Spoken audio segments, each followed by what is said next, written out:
நீங்க ஒரு YouTube channel create பண்ணதுக்கு அப்புறம் என்ன மாதிரி கண்டென்ட்டை போட போறீங்கன்னு டிசைட் பண்ணிக்கோங்க. அண்ட் அந்த கண்டென்ட் கேட்டகரியில இருக்கிற நல்லா பெர்ஃபார்ம் ஆகிற யூடியூப் வீடியோஸ்ல எதுக்கு அதிக டிமாண்ட் அண்ட் லோ காம்படிஷன் இருக்கோ அந்த ஐடியாஸ் எல்லாம் நோட் பண்ணி வச்சுக்கோங்க. அதுல எந்த ஐடியா ஆர் வீடியோவை நீங்க கிளிக் பண்ணி பார்ப்பீங்களோ அந்த ஐடியாவை சூஸ் பண்ணி அதுல கண்டென்ட் கிரியேட் பண்ண பாருங்க.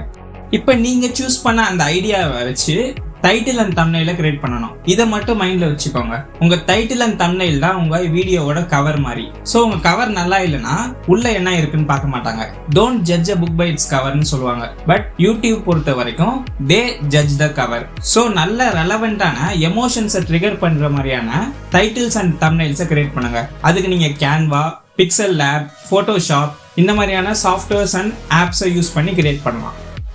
இப்ப ஸ்கிரிப்ட் பக்கம் வரலாம். என்னதான் உங்களுடைய டைட்டில்ஸ் அண்ட் தம்ப்நெயில்ஸ் உங்க வீடியோவை கிளிக் பண்ண வச்சாலும் உங்க வீடியோவோட ஸ்டார்டிங் நல்லா இல்லைன்னா உங்க வீடியோவை பார்க்க மாட்டாங்க. ஸோ எப்பவுமே உங்க ஸ்டார்டிங் 20 to 30 செகண்ட்ஸை ரொம்ப எங்கேஜிங்காகவும் இன்ட்ரெஸ்டிங்காகவும் மாத்துங்க. அண்ட் மொத்த ஸ்கிரிப்டையுமே நல்ல ஸ்டோரி டெல்லிங் டெக்னிக்ஸோட, எடிட்டிங் டெக்னிக்ஸோட ஒரு ஃப்ளோவை மெயின்டைன் பண்ணுங்க. இல்லைன்னா உங்க வீடியோஸை பாதிலேயே அவங்க ஸ்டாப் பண்ணி வேற வீடியோஸை பார்க்க போயிடுவாங்க. பட் எடுத்தோடனே இது எல்லாத்தையும் நம்மளால ஒரேடியா பண்ண முடியாது. ஸோ ஒவ்வொரு வீடியோ போடுறதுக்கு முன்னாடி இதுக்கு முன்னாடி நீங்க கிரியேட் பண்ண வீடியோவை விட கொஞ்சம் இம்ப்ரூவ்மெண்ட் பண்ணி பண்ணுங்க. Because quality comes from quantity.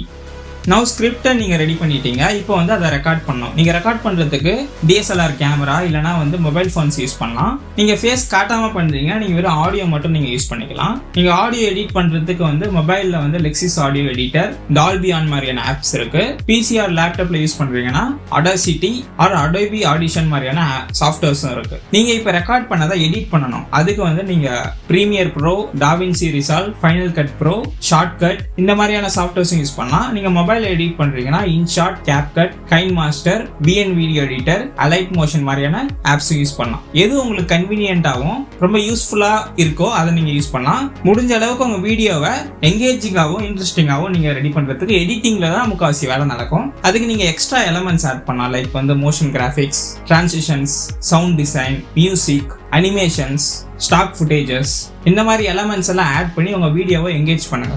அதே மாதிரி ஓவராவும் எடிட் பண்ணக்கூடாது. அந்த வீடியோக்கு ரெலவெண்டான எடிட்டை மட்டும் தான் நீங்க பண்ணணும். இப்போ நீங்க எடிட் பண்ண ஃபைனல் வீடியோ உங்ககிட்ட இருக்கு. அதை போய் யூடியூப்ல அப்லோட் பண்ணுங்க. அவ்வளவுதான். பட் இது எல்லாத்தை விடவும் ஒரு முக்கியமான ப்ராசஸ் இருக்கு. அதுதான் கன்சிஸ்டன்சி. நீங்க வீடியோ அப்லோட் பண்ணதுக்கு அப்புறம் அந்த வீடியோக்கு லைக்ஸ், வியூஸ், கமெண்ட்ஸ் எதுவுமே வரலன்னு சீக்கிரமா குவிட் பண்ணாம கன்சிஸ்டன்டா ஃப்ரீக்வெண்டா weekly once or twice video upload பண்ணிட்டே இருங்க. பிகாஸ் யூடியூபோட அல்காரிதம் உங்க சேனலை எக்ஸ்போனென்ஷியலா தான் க்ரோ பண்ற மாதிரி மாற்றும். அது ஒரு ட்ரிகர் பாயிண்ட் வர வரைக்கும் உங்க சேனலுக்கு வியூஸோ, லைக்ஸோ, கமெண்ட்ஸோ கொடுக்காது. பட் அந்த ட்ரிகர் பாயிண்டை ரீச் பண்ணிட்டீங்கன்னா எக்ஸ்போனென்ஷியல் க்ரோத் உங்களுக்கு கிடைக்கும். பட் அது வரைக்கும் நீங்க பொறுமையா கன்சிஸ்டன்டா வீடியோஸை மட்டும் ப்ரொவைட் பண்ணுங்க. அந்த வீடியோஸ் எல்லாம் நல்ல கண்டென்ட்டோட, நல்ல எடிட்டிங் ஸ்டைலோட இருந்தாலே போதும். So thank you.